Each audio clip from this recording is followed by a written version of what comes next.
Assalamu alaikum and welcome to Perspective. Politics of the new provinces. We'll be talking about whether there's actual need for the provinces or is it just hyperbole, politics being played at the expense of the people of these provinces, of whether there's actual marginalization. What is the root cause of this politics over the new provinces? We'll also be talking about the upcoming budget and the pressure on the government as it mounts each day. We'll be talking about the way to the downslide of the rupee continues. We'll be talking about that, the pressures on the economy. We'll also be talking about the need for an economic charter.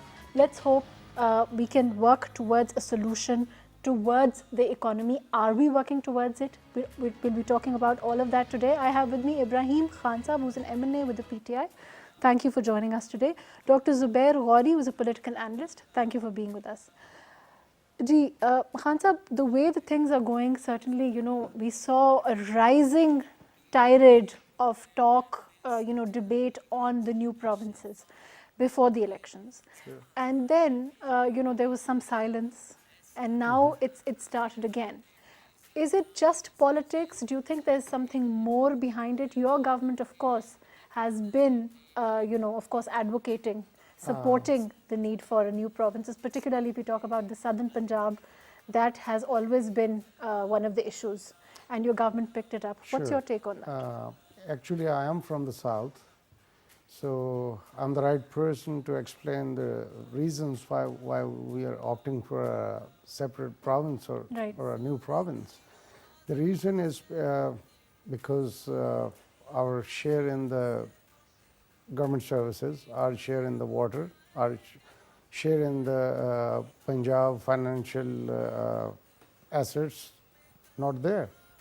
Can you imagine that 54%, 55% of the total budget of Punjab was being spent on Lahore only, and the remaining Punjab, if you take it as a per capita spending, it was like around 30-some thousand rupees per person in Lahore, Right. and 1,200 rupees per person in Rajanpur. And this thing, you see anywhere in the world, where when you will go into these kind of activities, ignoring others, like we did Right. in the past, and with the back then East Pakistan, and we saw the results. It was because of that, ignoring their rights, and ultimately what Khan happened Saab, was... of course, like you're saying, there is actual marginalization. It's not just politics. But no, there it's is a also... genuine, it is a genuine requirement. Look at the way, when the Pakistan came into being, look at the population at that time. Now, you are, I think, about 100 million plus just Punjab. And for a better management, you need a devolution of power, and you need different separate provinces. Look at your neighbor India. They even had a smaller Punjab than ours, and they have divided it into 3 different provinces. Right. And why can't we do that? And where our problems are addressed, and people, there is too much poverty in the south. And people, when they have an issue, they cannot come all the way to Lahore for the resolution of their issues.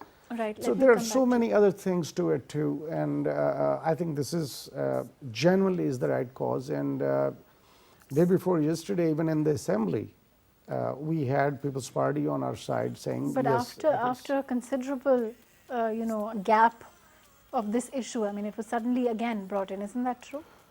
The reason behind that was because Muslim League N just wanted to create a problem where there should not be a creation of a new province within Punjab, because this is make Bahawalpur another separate province.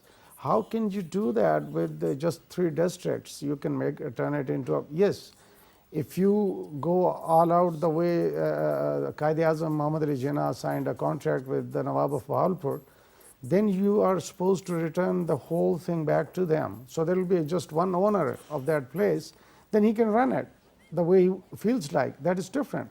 Running it as a province, running it as a state is different than running it as a province. Now, for running it as a province, you need a lot more, the viability factor comes in, and there are so many other things. And that's why we're saying it's a combination of Bahawalpur division, I will Multan come and back to you. Dijikhan. Let me go Sure. to Zubair Saab. Dr. Saab, other than the issue of, of course there's marginalization, of course there's poverty, and there is more poverty in southern Punjab, for example, than in other parts of the other parts of the province, if we talk about Punjab in particular. But there are other issues, are there not? Well, there are other issues. As I always maintain that there are basic issues in Pakistan are that of governance. So this could be one mean to achieve that goal, to improve the governance, because if you want to improve the governance, the seat of the governance should be near to the people. Right. Hence, there was a new local government act that was introduced by this government, that the government should go to the doorstep of the people. But I fail to understand every other nation which does a thing in a very polite, comfortable, standard way. In this land of the pure, we make this a political issue. We fight over this, we hassle over this. But this is a very political issue, is it not? It is a political issue, especially but when it should be dealt with on an administrative grounds. Especially as when Khan it's Sahib- allowing a particular party to gain, get more votes, as it would, of course, Yeah. as it was Yeah. during the elections. During when the it was election, brought up. the Janubi Suba Mahaz was there, Right, right. and they Joined signed an forces. agreement with PTI that within the first 100 days, Right. this would be introduced and implemented. But later on, that Janubi Suba Mahaz demised and merged into the PTI. That's a different story altogether. That's what I'm saying, that we get into political hagglings. All other countries which do it on the basis of administrative grounds, we throw the things to the dogs. We keep squabbling over such things which are Right. for the importance of the people. Right. Now, since we are the Punjab province, the largest province is 120 million people, which is more than the population of the half of the countries in the world. Right. So it should not be two provinces. If you ask me, there may be 3-4 provinces. But again, on the political side, it opens a Pandora's box. Like, look at the situation in Sindh. When we talk about Sindh, of separation of Sindh into two different parts, on administrative grounds, they take that the Sindh province is very sacred, just like a sacred cow. So they said, we do not want to divide it. If you go to KP, instead of further division, we have just merged FATA and just increased the number of seats into KP. Balochistan is sparsely populated, but then there can be some Pashtun belts there and Baloch belts, and Hazara will start asking over that. Right. The point I'm trying to say is the thing that can be solved pretty easily on administrative grounds with some logical reasoning, with sitting down. You look at every main projects that we wanted to discuss. We want to go to the local government, we want to make dams, we want to divide the provinces into administrative grounds, we want to introduce new seats in the parliament. This happens. I'm not against a political constructive debate, but I'm against this fight, this dog fight that suddenly erupts. And then the political motivations come in. And your question was very right to Khan Sahib, that why it has delayed in this manner, when PMLN had already presented this bill. But on the face of it, if any one of the party, maybe PMLN or the People's Party, if they simply drag their feet, that we do not want that. But do you This think- government has no majority Do you to think do it's that. possible that this was used, in your opinion, as a political gimmick at Why that not? time? It was for certain people, under the guise of the Mahaz, to perhaps, join the PTI, save face also. Of course, wasn't it? Well, facts speak louder than any speculations. The facts are there. This was the basic political agenda of Janubi Suba Mahaz, Right. and on that they won the election, and soon after that they merged themselves into the PTI. So I can't comment on that. You must ask those people who were part of that, and they're sitting as ministers. And now there may be infighting going on between those Suba Mahaz members also, as Tariq Bashir Chima Sahib from Bahawalpur has already pointed it out, that this is not going to happen. And the second thing is I'm trying to say that it's an administrative matter. The foreign minister is spilling the beans and sharing the details of this new bill within his constituency. Isn't it the right or the prerogative of the Minister for the Parliamentary Affairs to come up with this, or maybe the Prime Minister himself, when he himself can talk about the Local Government Act? Why can't this such big development be left to the Foreign Minister? Right. So things are going this seesaw into one and the other things. Somebody is doing something and somebody is saying something You're saying else. things are very haphazard. There's Yeah. no organization. We'll talk about that, and I want to go to Khan Saab and ask him why that is so. But I want to go to, we've also been joined by Javed Jadoon Saab. Jadoon Saab, in your opinion, as far as the province is concerned, how feasible is it as an option? But particularly, for the people, of course, there's, like I said, there's marginalization there's poverty there's no doubt about it. Do you think that those issues can be dealt with? They will make a dent into those very real issues if we actually go ahead with it? Thank you very much. I think this is a very vital debate which goes on right now as far as formation of new provinces is concerned in Pakistan. Punjab, of course, we know is 50%, about 50% of Pakistan's Right. population resides there. As far as debate is concerned, there is nothing wrong. There are two kinds of debates should be initiated. First is the administrative one, and second is the political one. So here we are talking about the political aspect of the debate, whether it is feasible to have new province in Punjab, or for that matter, in other provinces as well. I think in developed democracies, such debates take place on the floor of the houses. In Pakistan also, the Brawls parliament take is the place. right forum. Parliament is the place where the debate should initiate, and let everyone talk about it, discuss it, and give their views, the political parties and individual parliamentarians as well. And I think only for political point scoring it shouldn't be done, because it's a very sensitive issue. When you are going to divide a province into sub-provinces, there are certain vested interests as well, whose interests are hurt, and then you find the kind of opposition which becomes at times formidable as well, and becomes the major impediment as well. So the debate is right now whether there should be one province in addition to the existing one, or the two provinces. A lot of campaign against the PMLN was also, of course, targeted about the fact that Lahore was a big issue. The funds spent on Lahore, which is what Khan Saab also mentioned, and that southern Punjab was ignored by the PMLN leadership. Of course, that has played into the rhetoric for a new province, has it not? I think this is what I'm saying. Rhetoric basically is very hurtful, very harmful to the country's interests. There should be a genuine, very original and very result-oriented debate inside the parliament and outside the parliament Do you as think well. it will deal adequately with the issues? I think let the debate continue. Let the debate go on. Without talking about these issues, you really can't find a solution to it. Maybe certain political parties are only trying to have the kind of mileage as far as politics is concerned. But I think on administrative grounds, you can create more provinces, but not on ethnic grounds. But of course, Because- we saw what happened, like I said, after the elections, how much of a backseat this issue took. And it was the hyperbole and the playing up of it during the elections. Perhaps it was a normal thing, part of the electioneering, part of the campaign. Hyperbole because it was part of their manifestos. Right, exactly. And they went to the people of Pakistan with certain promises, and now the Right. people are asking the concerned parties to fulfill these promises. If you divide the provinces on political basis, there are going to be more demands, like in KP as well.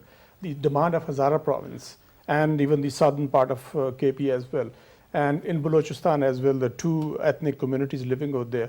And in Sindh as well, where the Urdu-speaking people are also have been demanding in some way or the other. So I think if you try and divide the provinces on ethnic grounds, that will become a very, very complicated thing. I think every political party should realize that how damaging it could be. The debate should be only on the administrative basis, how you can improve the governance, how you can improve the delivery of services, and how you can reach out to the people in the remotest parts of these provinces. Poverty is everywhere, as you mentioned at the outset, that maybe it's because that they would be able to address the issue of poverty. Poverty is We're in poor KP, in anyway, Balochistan, right? in Sindh. Exactly. There are pockets of poverty, and the only way to reach out the people and to help them out and improve their living conditions and the quality of life. You can have as many units as you want to, but it should be, the debate should initiate on the floor of the House and floor of the Parliament. And then let's see how it develops into a very constructive, positive debate. And if there's a consensus on farming more units, in my personal opinion, there's nothing wrong in that. Khan Sahib, why isn't there that kind of constructive debate which Jadoon Saab is also talking about, and we haven't seen it, unfortunately, during the 8-9 months of this government. We haven't seen that kind of constructive debate. We haven't seen that kind of Are we talking just specifically about the provincial We're also issue? talking about the Yes. province, but generally speaking also, we've seen that there has been a lack Okay, of yes. legislation. I tell you, the reason behind that lack of legislation was not anymore. We have just tabled so many bills now. Right. And you see, the legislative work takes a lot of time. It's time consuming. But at the same time, I would also admit the last 8 months turned into a debating place. National Assembly turned into a debating place for the safety and for the protection of the interests of the two families. Right. And then the other side, like our side, was there to obviously expose the interests and the foul plays, and the economic atrocities, I would rather say, committed by the previous governments. But So again, But it the was government, not but your constructive. government, as as part of you are the government. Yes. Do you admit? I mean, of course, there's the responsibility of actually tabling legislation, bringing the opposition into the fold, does lie with the government. Of course, the opposition is generally going to make ruckus. It's actually going to do, one hopes, constructive opposition, but that doesn't always happen. Yes, in this particular case, because until we all come to the same conclusion that we have to work for the betterment and watch for the interest of the 220 million people, instead of watching interest of or guarding interest of the two families only. So once that thing becomes clearer, I think then the debate would be truly Pakistan oriented and for the betterment of the system But and you're- betterment of the people and the people of Pakistan. But can you, I mean, in the absence of such nobler, sentiments actually, coming into the fold as far as the opposition is concerned, do you, as the government, have, the kind of will that is needed to bring the opposition into the fold? Because I tell we you don't what, expect that, things that are evolving and things are that one getting fine day better. members of the PMLN or the PPP will suddenly wake up and decide, well, now we have to safeguard the interests of the country and not our leadership. I mean, that doesn't No, look the like it's leadership gonna left. You see, the main problem was created by these two parties.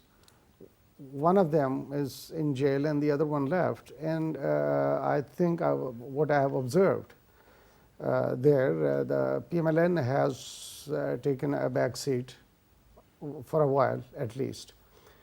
And People's Party, I think, again will change its stance because their cases are coming up and things. Then again, it's very unfortunate. I mean, you see, we need to think about. We need to grow up and think about Pakistan, and not for personal gains or for personal interests. And we need to grow out of that. Right. Let's hope that we can do that. Dr. Saab, we hope that happens. We hope that we can grow up. In the words of Ibrahim Khan Saab, we hope that, and it is unfortunate, but there it is. But what do you think the government can do?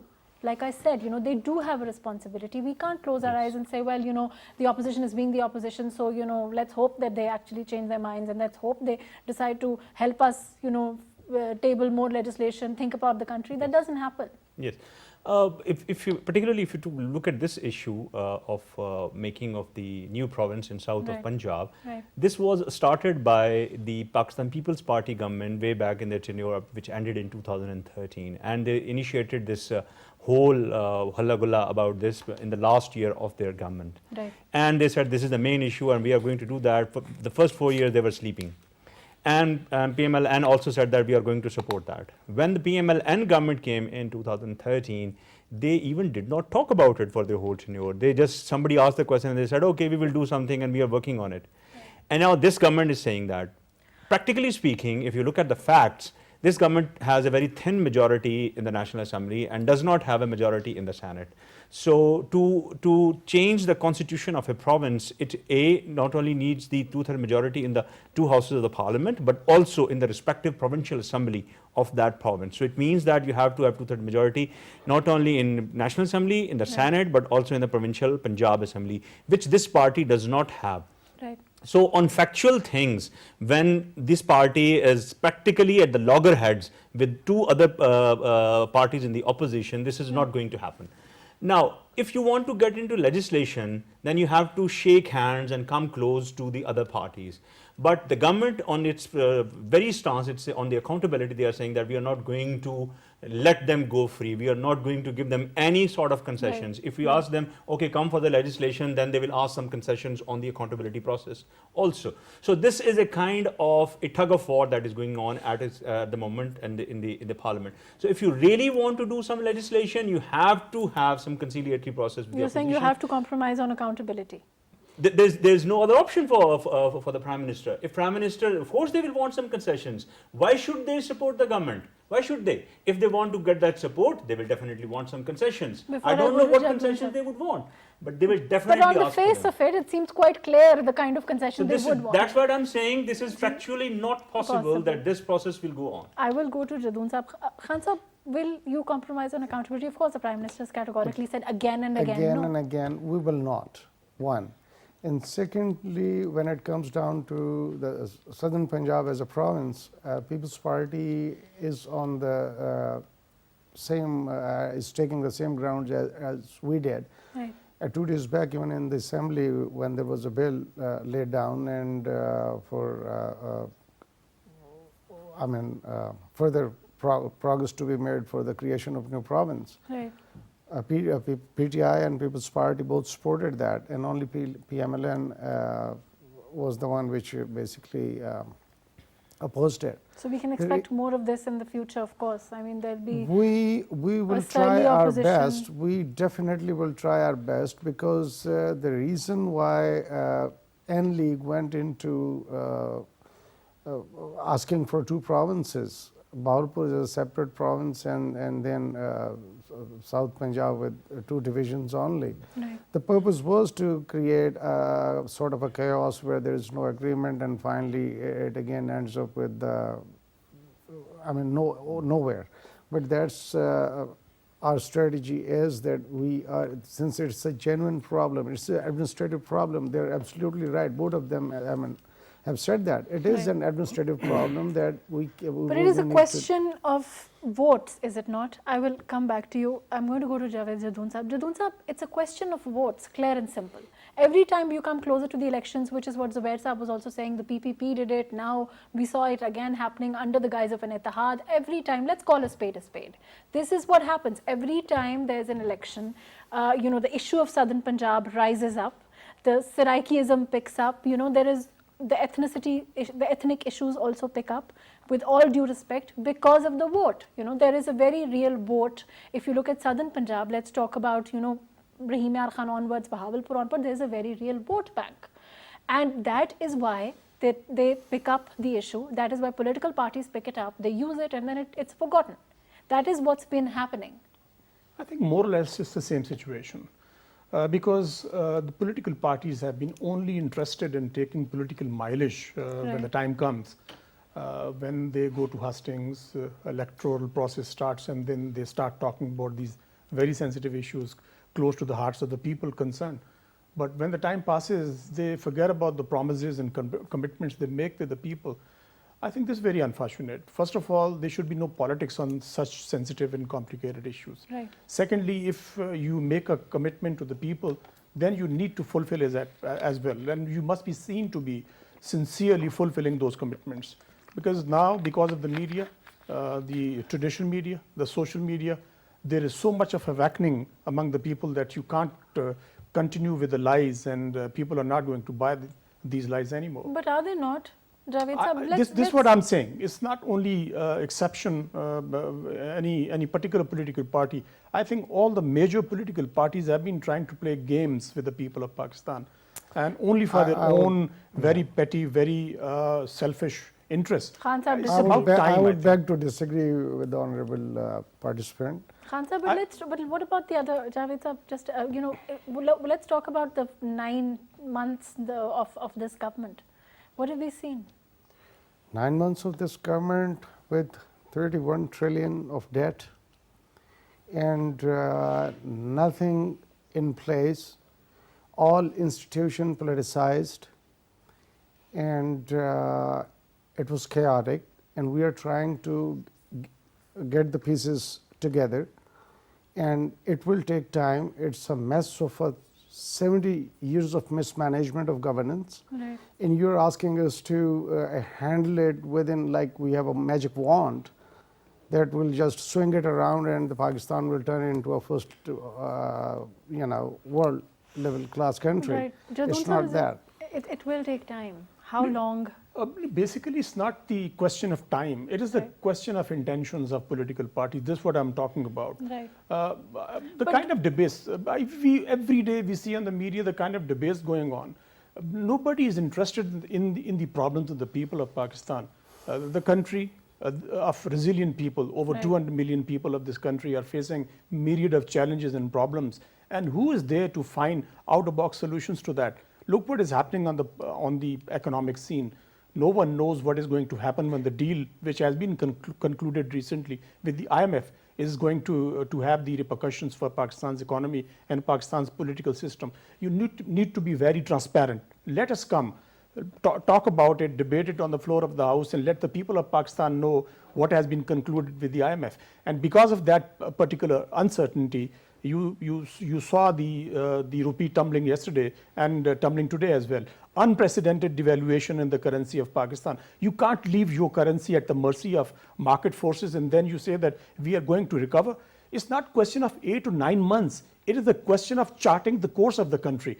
You chart the course, you might have the results after 10 years. Nobody is asking the government to come with a magic wand and resolve the problems of the people in 1 year, 2 years, not even 5 years. Here the people are talking about giving the vision to the people of Pakistan, giving a clear path to the people of Pakistan in terms of economy, in energy, in addressing the issue of debts.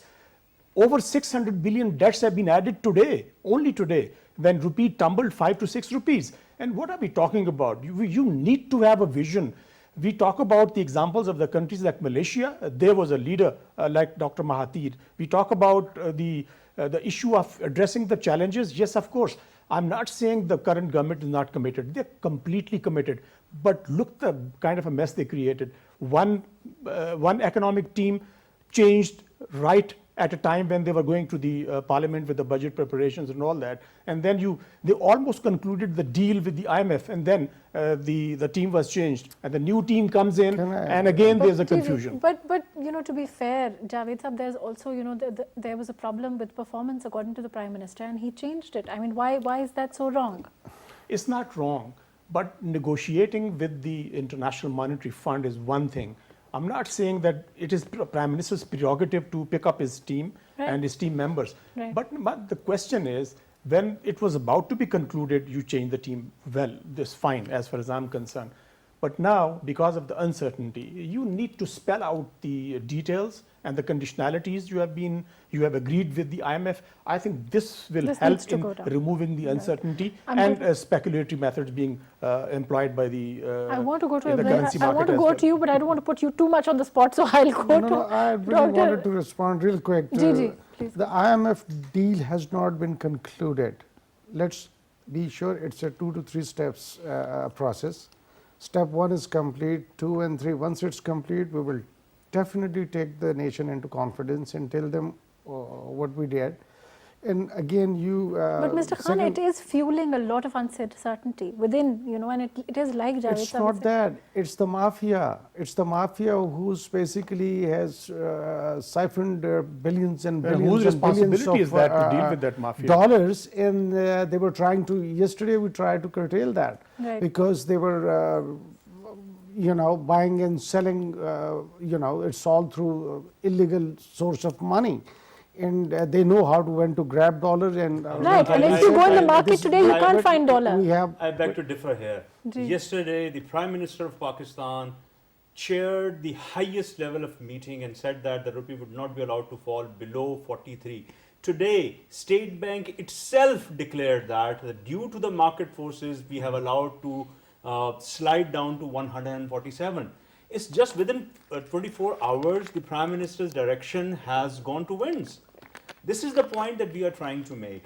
Let me just put it into perspective. When Ji. this government came in, as far as the financial position was concerned, they had certain speculative ideas of economy. We all have when we decide to make some economic changes. Right. They had this idea that there is a huge corruption going on, around 10 to 12 billion rupees per day. And when we will come into the government, we will put a gap at least to 70-80% of that. Right. They were of the opinion that around $200 billion are there outside in there. Murad Saeed Saab, the federal minister, has been on record and that is there. That we will bring in that down, and he said that कि मैं 100 billion उनके मुंह पर मारूंगा और 100 billion जो है हम अपने लोगों पर खर्च करेंगे. Not a single penny has come in. They had the opinion that we will come in and reform and revolve the situation within the first 100 days. Nothing has happened up till now. They said that we will cut down the expenditures and squeeze down the economy, then that will improve up. That was a recipe for disaster. When you squeeze down the economy and you are trying to fix only one indicator, that is the current account deficit, look at the other indicators. The GDP growth was improving. Look at the rupee dollar parity. Look at the inflation. Look at the state bank policy rate. These four main indicators were clearly going in a positive fashion. So fix one indicator of current account deficit. All these four indicators have started cartwheeling, and now we are facing an existential crisis, kind of, about dollar rupee parity. I mean, if the Prime Minister cannot stem this tide with his highest level of meeting within 24 hours, the State Bank itself says that we are allowed to get it down 4 or 5 rupees per day. What kind of stability we are expecting in this economy? Khan Sahab, does the government have any real plans of trying to control, how will we control this downslide of the rupee, which is a real worrying factor for everybody at this The real worrying factor is when we took over, there was a $37 billion trade deficit. Right. I mean, you don't have money, cash in hand, Right. and you're importing and importing and importing bulk of things. Even, I mean, if you are doing it for the basic necessities of life is one thing. That's okay. You know, Khan Sahab, you're right. I mean, nobody's denying the mess that has been created in the past governments. Nobody's denying the mess we were in. So nobody's all denying we this are government saying is is committed. give Nobody's us- denying this government is well-intentioned. But what are the measures that you want to bring in to control this downslide at this point? We are doing everything possible, whatever we can, Right. and the reason is the mess is so big and so large. Do you think that there's And a now he need- was, our analyst was saying that Ji, yes, Zubair Saab. Zubair Saab was saying that we have only targeted one side, that like bring down the trade Current account deficit, deficit. current account deficit. That is one, but inflation has not grown. Inflation is even Sir, a bit. inflation has crossed the double figure. Come on. Sir, These no, are the no, facts no, of the no. Bureau of Statistics. Since when? Since this government has come in, the inflation was 5.8. Sir, Now, I- before Ramzan, it was touching 9.8, and within Ramzan, you can take for granted that within Ramzan, because the inflation always goes up, Right. but it is touching double figure already. I have State Bank of Pakistan's issued data where the first 8 months of PPP, it was 25%, the inflation. PMLN was 10.32 something, and ours was a little below that. I'm just quoting that Right, from. let's leave the numbers for 1 second. I'm going to go to Javed Saab. Javed Saab, you know, let's forget about that for a second. Do you think there is need for an economic charter at this point, you know, across the board for every government? Because the situation that we're in, we really can't afford to play politics on this very issue, on this very, very important issue. We can't afford to pass the buck. We can't afford to pass the blame. The past was what it was. There's no denying that. And everybody knows the PTI came in. It hasn't been there. It's their first time round. They are not responsible. But they are responsible for clearing the mess, which is what they say they want to do. Do you think there's need for it? I think that's fair enough analysis. Basically, I think Pakistan is facing existential threat as far as economic meltdown is concerned. Going further down the road would be extremely dangerous. I think we need to arrest the situation, not tomorrow, but today. And I think I totally agree with you that you need to even engage the political parties in opposition as well, how to arrest this downslide. This country belongs to 200 million people of Pakistan. Right. It does not belong to any particular political party, any Or a political particular family. group or any ethnicity. Right. It is the country, it is the home of over 200 million people. We have the stake in this country. And I think everyone has a stake in this country, and more responsibility lies in the government, any government in any given point in time. Right. And today we see that this PTI government in power, it is their responsibility. They need to bring out-of-box solutions.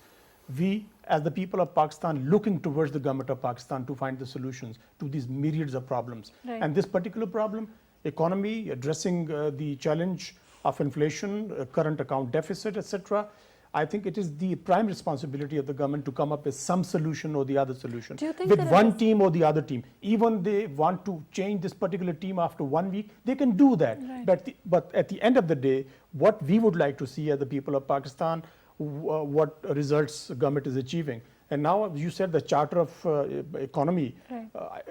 there's nothing wrong in that. And once again, I would revert back to my old argument that the real platform is the Parliament of Pakistan.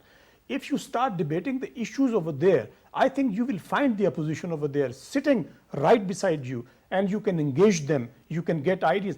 Every political party has certain elements. We have senior elements as well. There are senior elements in Pakistan People's Party, senior elements in Pakistan Muslim League, and you Right. can talk to them. They're not pariahs. You may disagree with the policies of Nawaz Sharif and his brother, but you can't deny the existence of Pakistan Muslim League. And similarly, you can't deny the existence of Pakistan People's Party. There are two major political parties and the major stakeholders in the political system of Pakistan. I think the only way forward is the collective wisdom, because the problem is so gigantic, so phenomenal, that any particular government, I say categorical, that it is not even possible for PPP, not even possible for PMLN. Together, they They can may find be a able to solution do to these so. problems. And I think it will be in the benefit of people of Pakistan. Do you think that the closer we go to the upcoming budget, the pressure, of course, will mount for the government, and the government knows that. And closer to that, there will be uncertainty. So, so there needs to be measures in place to control further devaluation. Of course it is. I would like to bring it to your notice. There was an article written by Simon Templer, a geostrategist from Brazil. Right. The heading was The Disgraced Sharifs, but in the whole article he wrote down the whole thing, the way they were brought in and the purpose they were brought in for. There is a bigger canvas behind this, and Right. this mess is not just mishandling or of economic conditions and economic situation. I think if you must have read, I don't know if you have or not, but if you have read that book written by some CIA agent, he talked about the some economic, the economic, No, Hitman. yes, economic confessions of the economic hitman. Yes. Right. This is exactly what has been done to Pakistan, and the purpose was very much the same, Right. that Pakistan should be first financially deprived, and then the purpose is to, God forbid, Allah saves Pakistan, and inshallah we all are on it. I'm never saying that People's Party is not patriotic. I'm never saying that N-League is not patriotic. People within Muslim League known and People's Party Right, are which as is what I'm patriotic as I am.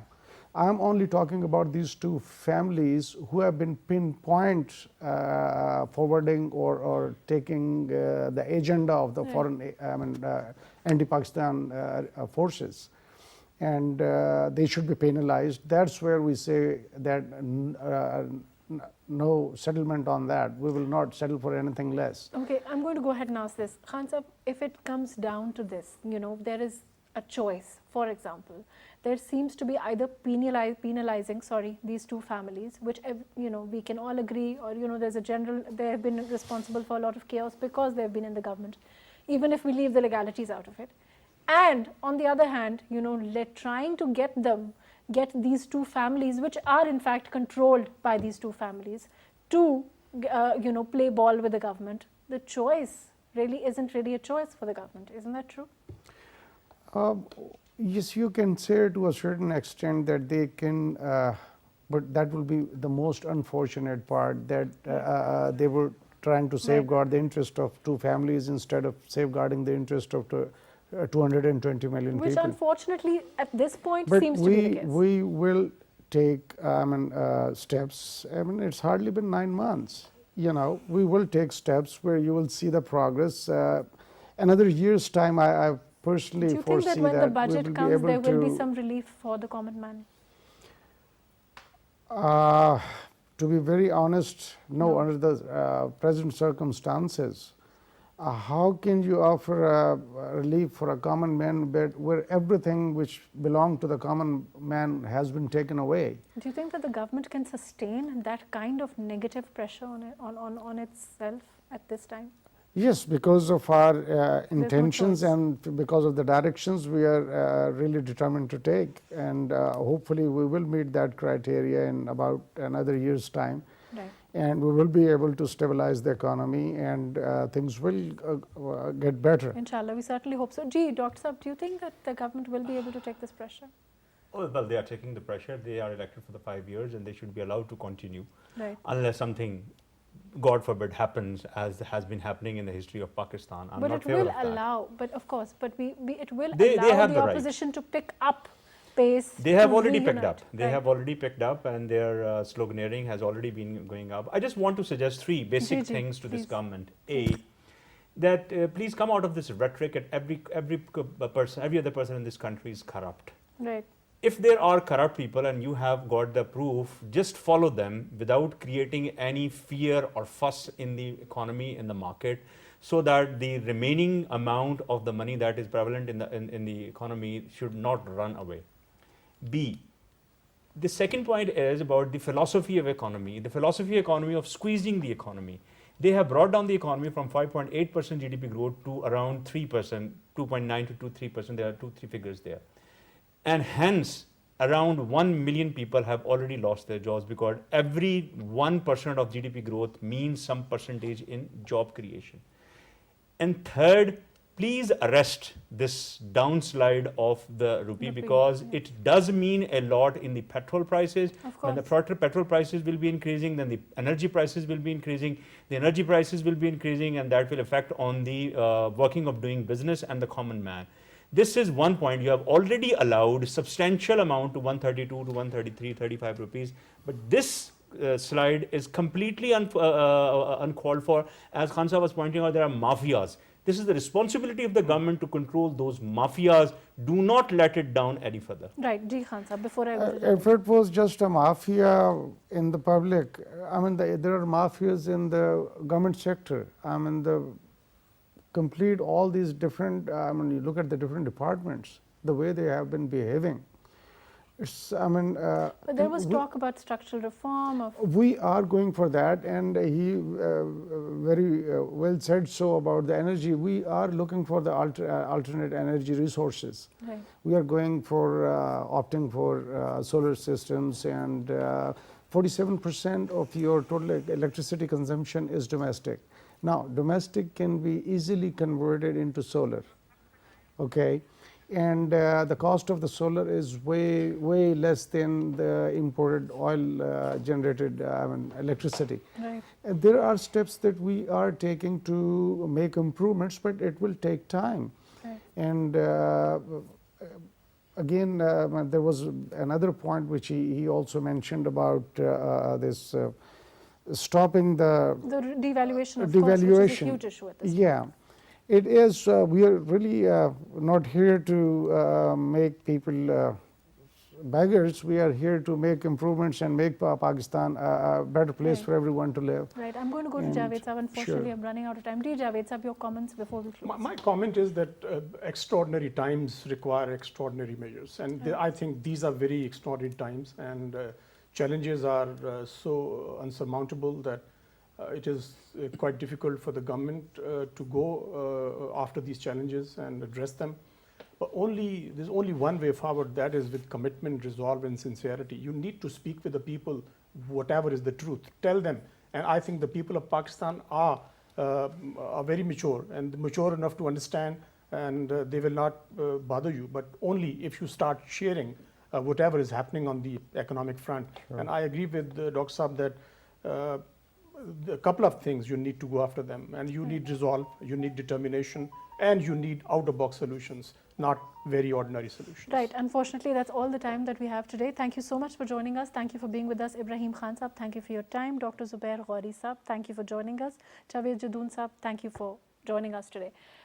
I don't think I could have said it better than Javed Saab. Extraordinary times do call for extraordinary measures, and as a nation, we all need to have faith. We all need to unite together and hope that the solutions, there will be out-of-box solutions. And of course, the government needs to communicate with the people. The government needs to tell the people what the IMF deal is, what are we losing, what are we gaining, what are our losses, what are our gains, so that there's no uncertainty, so that the people can rally behind. Of course, there's no doubt this government is well-intentioned and committed to trying to restore the country's economy. Let's hope we can all have that faith. Let's hope that we can do that. Thank you so much for joining us today.